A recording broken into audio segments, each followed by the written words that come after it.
إن الحمد لله وحده والصلاة والسلام على من لا نبي بعده أما بعد أعوذ بالله من الشيطان الرجيم بسم الله الرحمن الرحيم قال الله تعالى في القرآن المجيد قد أفلح من تزكى وذكر اسم ربه فصلى بل تؤثرون الحياة الدنيا والآخرة خير وأبقى محترم سامعین و سامعات، برادران اسلام، دینی اسلامی بھائیوں اور اسلامی ماؤں اور بہنوں، اللہ سبحانہ و تعالیٰ قرآن مجید میں سورۃ الاعلیٰ کی آیات 14 سے 17 میں فرماتا ہے قد افلح من تزکا، کامیاب ہے وہ آدمی جو اپنے نفس کا محاسبہ کرتا ہے، کامیاب ہے وہ آدمی جو شریعت کے مطابق زندگی گزارتا ہے،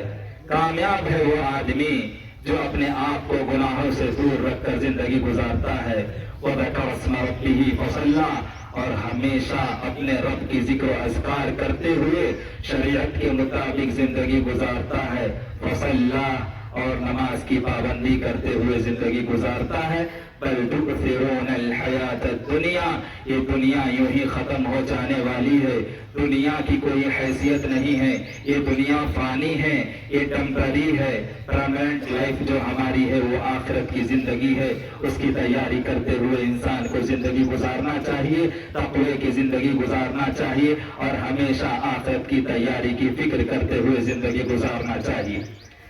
محترم سامعین و سامعات، محاسبہ نفس کا محاسبہ یعنی اپنے آپ کو جو بھی اعمال ہم کرتے ہیں، اپنے اعمال کو قرآن و حدیث کے سامنے رکھنا، پرکھنا اور سمجھنا کہ میں جو عمل کر رہا ہوں ثواب کی نیت سے وہ قرآن و حدیث کی روشنی میں جائز ہے یا نہیں۔ میں جو بھی عمل کرتا ہوں کل قیامت میں اس کا سوال ہونے والا ہے، اور ہر پل ہر سیکنڈ پوری زندگی کا اللہ سبحانہ و تعالیٰ کل قیامت میں میرا سوال کرے گا، اللہ کے سامنے میں کیا جواب دوں گا، اس کی تیاری کرتے ہوئے انسان کو زندگی گزارنا چاہیے۔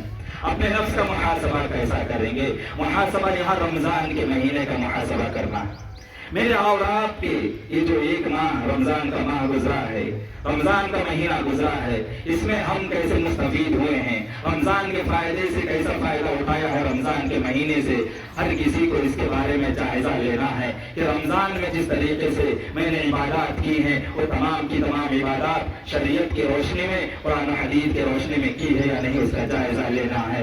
میں نمازی بنا یا نہیں بنا، رمضان کے مہینے سے میں جو متاثر ہوا، رمضان کا مہینہ میری زندگی کو متاثر کیا ہے یا نہیں، یہ رمضان کا مہینہ مجھے صرف رمضانی مسلمان بنایا ہے، ربانی مسلمان بنایا ہے، یہ رمضان کے مہینے میں میرا نماز مجھے پوری زندگی کے لیے نمازی بنایا ہے یا نہیں، اس کے بارے میں ہر کسی کو سوال کرنا چاہیے اپنے نفس سے۔ یہ رمضان کا مہینہ متقی بنانے کے لیے آیا تھا، یہ رمضان کا مہینہ گناہوں سے دور رکھنے کے لیے آیا تھا، یہ رمضان کا مہینہ ہمیں شریعت کا پابند بنانے کے لیے آیا تھا۔ مجھے اور آپ کو اپنے نفس سے سوال کرنا چاہیے کہ واقعی میں پرہیزگار متقی بندہ بن گیا ہوں میں؟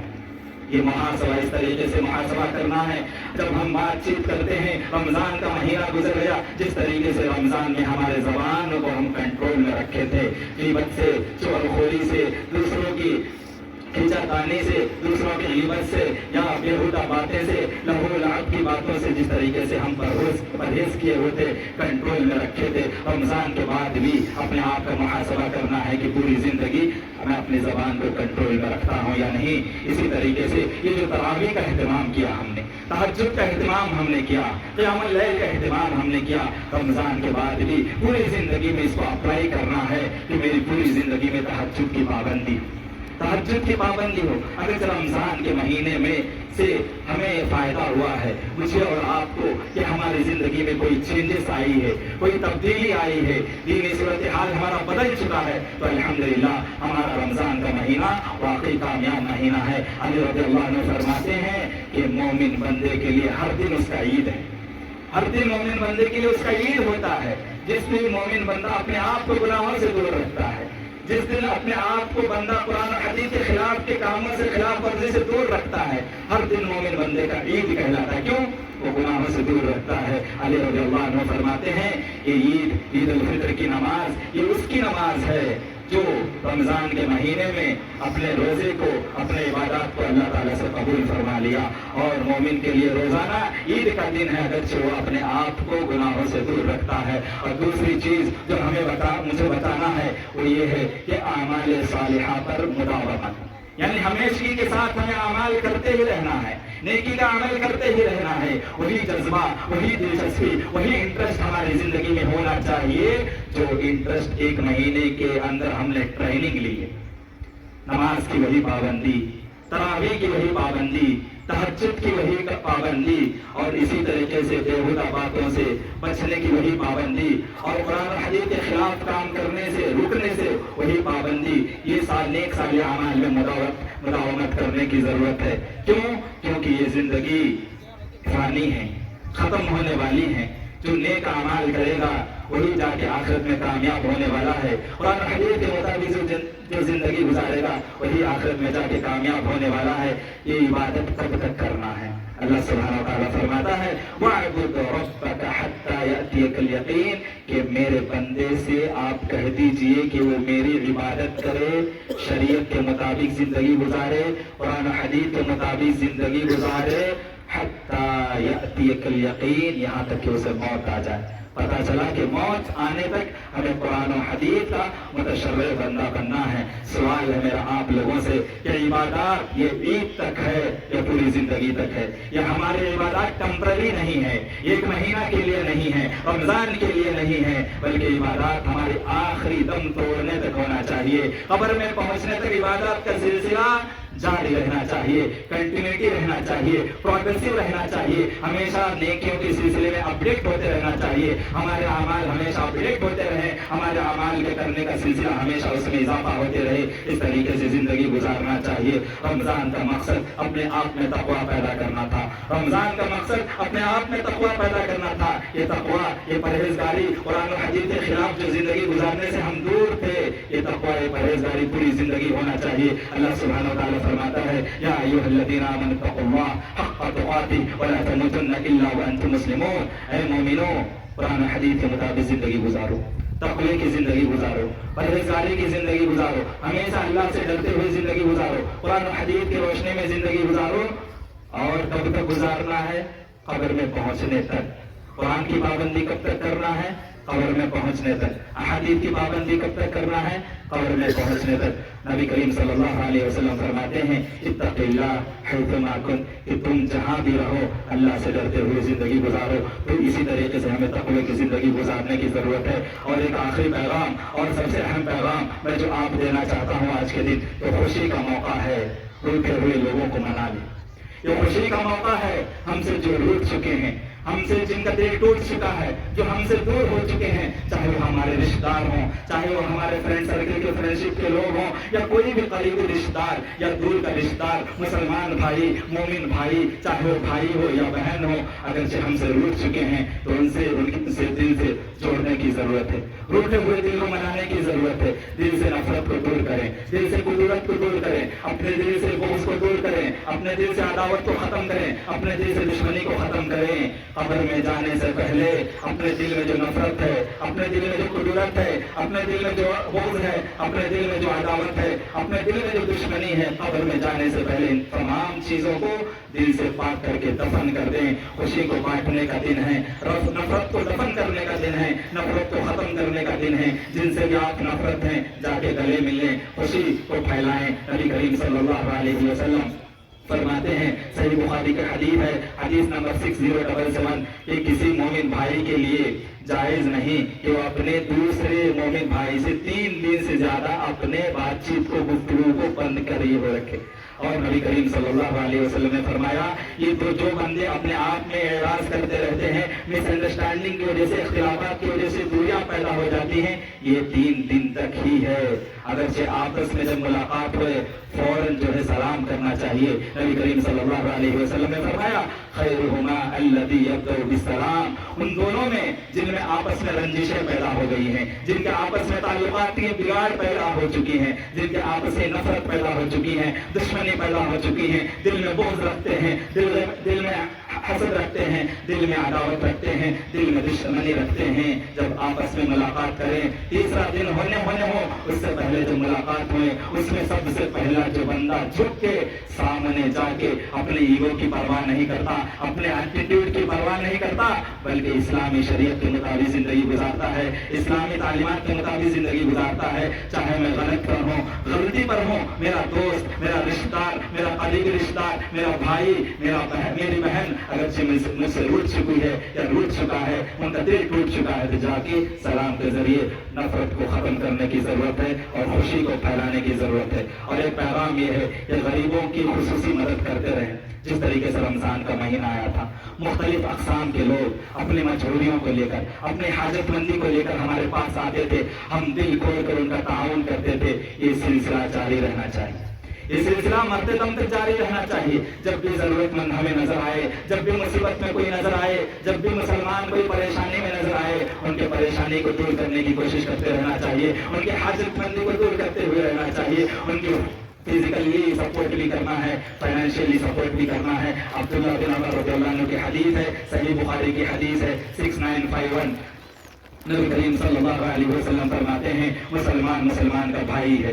जो आदमी अपने भाई की हाजत पूरी करने लगता है, यानी जब तक उसकी जरूरत को पूरी करने की कोशिश करते रहता है, अल्लाह सुब्हानहू व तआला की जब इसको हाजतमंदी आती है, जब इसको जरूरत पेश आती है, जब इसको मुसीबत आती है, तो अल्लाह ताला भी उसका सपोर्ट करता है। और नबी करीम सल्लल्लाहु अलैहि वसल्लम ने फरमाया किसी मुसलमान से कोई तकलीफ उसको पहुंच रही है, कोई मुसीबत में है, टेंशन में है, परेशानी में है, प्रॉब्लम्स में है, चैलेंजेस को फेस कर रहा है, दूसरा मोमिन भाई, दूसरा मुसलमान जाके देखता है, उसकी केयर करता है, उसकी मुसीबत को दूर करता है, उसकी परेशानी को दूर करता है, उसके प्रॉब्लम्स को दूर करता है, तो अल्लाह सुब्हानहू व तआला कल क़यामत में जब हम अल्लाह के सामने गुनहगार बंदे, सियाहकार बंदे अल्लाह के सामने होंगे, मुसीबत में फंसे होंगे, जहन्नम सामने होगा, अल्लाह सुब्हानहू व तआला वहाँ जहन्नम की मुसीबत से हमें दूर कर देगा, जहन्नम की मुसीबत से बचाएगा।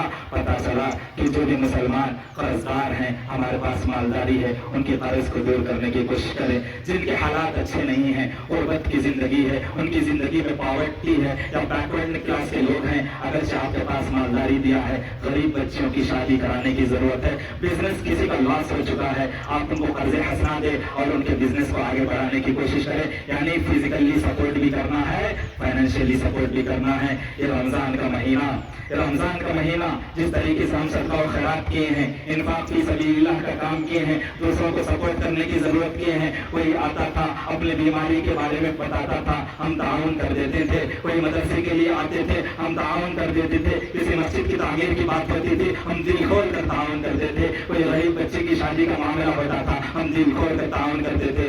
ये सिलसिला पूरी जिंदगी तक बाकी रखने की जरूरत है मेरे भाइयों। और एक पैगाम और अहम पैगाम ये है कि हमने अल्हम्दुलिल्लाह रमजान का महीना रोजे के साथ, हमने पाबंदी के साथ रोजे का एहतिमाम किया है। नबी करीम सल्लल्लाहु अलैहि वसल्लम फरमाते हैं, अबू अय्यूब अंसारी रज़ियल्लाहु अन्हु की हदीस है, सही मुस्लिम की हदीस है, हदीस नंबर 1164। नबी करीम सल्लल्लाहु अलैहि वसल्लम फरमाते हैं, मन सामा रमज़ान सुम्मा अतबअहु सित्तन मिन शव्वाल कान कसियाम दहर, कि जो बंदा रमजान के महीने भी रखता है, उसके बाद शव्वाल के 6 रोजे का भी एहतिमाम करता है, अल्लाह सुब्हानहू व तआला पूरे साल भर रोजे रखने की फजीलत की बरकत से उसे मामूर करता है। सुभान अल्लाह। तो हमने जिस तरीके से रमजान के महीने ये पूरे 30 दिन 29 दिन जो है हम मुकम्मल किए हैं, इसी तरीके से शव्वाल के 6 रोजे रखने की फजीलत है। अगर वो भी रख लेते हैं तो 1 साल मुसलसल हम जो रोजा रखेंगे, उसकी जो फजीलत है, वो बरकत है, वो हमें हासिल होगी। तो ये कैसे रखना है? आज ईद का दिन है, आज तो खुशी मनाने का दिन है। कहीं से आप रख सकते हैं, कंटिन्यूटी के साथ मुसलसल भी पैदल रख सकते हैं, या आपको जब भी इस महीने में एक दिन जब भी यानी फुर्सत मिले, आज यानी कोई बेचैनी नहीं है, टेंशन नहीं, आराम की जिंदगी गुजार रहे हैं, खुशहाली की जिंदगी गुजार रहे हैं और ज्यादा बिजी नहीं है, तो एक दिन निकाल लें, रोजा रह लें। फिर दूसरे दिन कोई बिजी आ गया लाइफ, तो फिर दूसरे दिन रख लें। इस तरीके से पूरे महीने में कभी भी 6 रोजे मुकम्मल करने की कोशिश करें। कंटिन्यूटी भी रख सकते हैं, मुसलसल भी रख सकते हैं, छोड़ छोड़ कर भी रख सकते हैं। मकसद ये है कि शव्वाल के 6 रोजे मुकम्मल हो। मेरे आखिर में अल्लाह ताला से दुआ करता हूँ कि रमजान के तमाम इबादत, हमारे सियाम, हमारे क़यामुल लैल, हमारे इन्फाक फी सबीलिल्लाह के जितने भी काम थे, सदका और खैरात के जितने भी काम थे, ज़कात के जो हमने अदा किया है, इसी तरीके से सदक़ातुल फ़ित्र जिन्होंने भी अदा किया है, अल्लाह सुब्हानहू व तआला और इबादत की जितने भी किस्में हैं हमने अदा की है, टूटी फूटी हमारी तमाम इबादतों को अल्लाह कबूल फरमाए। और हमसे इस रमज़ान के महीने में जो भी गलतियाँ हो चुकी हैं, जो भी लफ्ज़ें हो चुकी हैं, जो भी कुरान हदीस के खिलाफ वर्ज़ी हो चुकी है, अल्लाह सुब्हानहू व तआला तो गफूर रहीम है, तो बख्शने वाला है, तो बड़ा मेहरबान है। हम गुनहगार बंदे हैं, हम सियाहकार बंदे हैं, अल्लाह ताला तो हमारी मग़फ़िरत फरमा। और जो भी जिंदा है उनको मरते दम तक इस्लाम के मुताबिक जिंदगी गुजारने की तौफीक अता फरमा। और जो मर गए हैं, मरहूमीन हो चुके हैं, बिइज़्निल्लाह अल्लाह सुब्हानहू व तआला उनकी मग़फ़िरत फरमा और आला इल्लिय्यीन में उनको मुक़ाम दे। और हमें दुश्मनों की दुश्मनी से बचा, हासिदों की हसद से बचा, जो बुग़्ज़ रखते हैं उनके दिल से, हमारे ताल्लुक से बुग़्ज़ को निकाल दे। हमेशा तक़वी की जिंदगी गुजारने की तौफीक अता फरमा। जहाँ में मुसलमान मज़लूमीन हैं उनकी हिफाजत फरमा, उनके लिए कोई हामी पैदा कर दे, उनके लिए कोई नासिर पैदा कर दे। फिलिस्तीन के मुसलमान, गज़ा के मुसलमान, लेबनान के मुसलमान तरस रहे हैं रहम के लिए। अल्लाह तू रहम करने वाला है, उन पर रहम करना। उनके लिए कोई हामी पैदा कर दे, उनके लिए कोई नासिर पैदा कर दे। और जो भी जालिम है, चाहे वो अमेरिका हो या इजराइल हो या कोई भी जो भी इस्लाम का दुश्मन है, मुसलमानों को मिटाने की कोशिश कर रहा है या इस्लाम को बदनाम करने की कोशिश कर रहा है, इस्लाम के खात्मे की कोशिश में है, अल्लाह सुब्हानहू व तआला उनको नेक हिदायत दे या तो नेस्त नाबूद कर दे। इसी तरीके से अल्लाह सुब्हानहू व तआला मरते दम तक दीन पर साबित कदमी के साथ जिंदगी गुजारने की तौफीक अता फरमाए। हम सबको हर तरह के शिर्क, हर तरह के बिदअत, हर तरह के खुराफात से हमारी हिफाजत फरमाए। आने वाले इलेक्शंस में हमारे लिए कोई ऐसा बंदा तैयार कर दे जो इंसाफ पसंद हो, जो सेक्युलर पार्टी का बंदा हो, जो एमपी के लिए कैंडिडेट हो या एमएलए का कैंडिडेट हो या एमएलसी का कैंडिडेट हो, जो इंसाफ पसंद हो, इंसाफ पसंदी के साथ चाहे जिस मजहब के लिए हो, बिना तफरीक मजहब व मिल्लत लोगों के लिए काम करने वाला आदमी हो, सोशल वर्कर हो। ऐसे दर्दमंद दिल जो इंसान हमदर्द दिल है, मुनसिफ आदमी है, इंसाफ पसंद आदमी है, ऐसे लोगों को अल्लाह सुब्हानहू व तआला तो आने वाले इलेक्शंस में तो उनका इंतखाब फरमा। और आने वाले इलेक्शंस में जो भी नताइज हो मुसलमान के हक में वो नतीजा दे। और जहाँ भी मुसलमानों को मिटाने की, इस्लाम को मिटाने की कोशिशें की जा रही है या इस्लाम की तशख़्ख़ुस को, मुसलमानों की तशख़्ख़ुस को, मुसलमानों की आइडेंटिटी को मिटाने की कोशिशें की जा रही हैं, अल्लाह ताला उनकी कोशिशों को नाकाम फरमा। और इसी तरीके से हमारी नेक तमन्नाएं जितने भी हैं, तमाम तमन्नाओं को तो जो है पूरी कर दे। और जो भी बच्चे गरीब है, हाँ दहलीज पर जो है बैठी हुई है, उम्र हो चुकी है, गुर्बत की वजह से उनकी शादी नहीं होने वाली है, अल्लाह सुब्हानहू व तआला उन नौजवान लड़कों को, उन नौजवान लड़की को नेक जोड़ा अता फरमा। जो भी कर्जदार हैं अल्लाह सुब्हानहू व तआला उनके कर्ज को दूर कर दे। और जो भी बेरोजगारी के शिकार हैं, अनएम्प्लॉयमेंट के शिकार हैं, अल्लाह सुब्हानहू व तआला हलाल रिज़्क़ अता फरमा, हलाल जॉब अता फरमा, हलाल सैलरी अता फरमा। इस तरीके से हम इस महीने में जितने भी इबादत का एहतिमाम किए हैं, हर इबादत को तो कबूल फरमा। और जो भी गुनाह का काम हो गया है उसे दरगुजर फरमा। और इसी तरीके से हमारी जिंदगी में खुशी के साथ, इत्तिहाद के साथ जिंदगी गुजारने की तौफीक अता फरमाए। हम सबको तौहीद के साए में मुवहिदाना जिंदगी गुजारने की तौफीक अता फरमा। हमें इत्तिहाद के साथ आने वाले इंतखाबात में मुस्लिम कम्युनिटी को के अंदर इत्तिहाद को पैदा कर दे और हम लोग इत्तिहाद के साथ एक दूसरे की सपोर्ट करते हुए सिर्फ एक कैंडिडेट को खड़ा करें। हिंदूपुर है, एक कैंडिडेट को ऐसा खड़ा करें जो मुनसिफ है, इंसाफ पसंद बंदा है, दर्दमंद दिल इंसान है। अगरचे पूरे लोग इत्तिहाद इकट्ठा होके इत्तिहाद के साथ, यूनिटी के साथ अगरचे उनको मुस्लिम बैंक कोड जो है, अगर जिसका सही इस्तेमाल हम करेंगे मुस्लिम वोट बैंकिंग का, तो जरूर इंशाअल्लाह अल्लाह सुब्हानहू व तआला नताइज तो जरूर हमारे हक में पैदा करेगा। जरूरत इस बात की है कि जो भी मुस्लिम एमपी कैंडिडेट हैं या एमएलए कैंडिडेट हैं या एमएलसी कैंडिडेट हैं, मुखलिस बंदा बने, दर्दमंदाना जिंदगी गुजारे, हमेशा सोशल वर्कर के हिसाब से रहेंगे तो अल्लाह सुब्हानहू व तआला तक़वे के साथ, अगरचे हम دفاعی خدمات بھی کرتے رہیں گے تو ضرور اللہ سبحانہ تعالیٰ کامیابی عطا فرمائے گا۔ آخر میں اللہ تعالیٰ سے دعا گو ہوں کہ پھر سے میں ایک بار آپ لوگوں کو مبارکبادی پیش کرنا چاہتا ہوں دل کی گہرائیوں کے ساتھ، میرے جانب سے، ہمارے اہل خانہ کی جانب سے، آپ کے لیے، آپ کے اہل خانہ کے لیے اور تمام برادران اسلام کے لیے میرے طرف سے عبادات کی جتنی بھی خوشیاں ہیں نصیب کرے۔ تقبل اللہ منا ومنکم صالح الاعمال، وآخر دعوانا الحمد للہ رب العالمین۔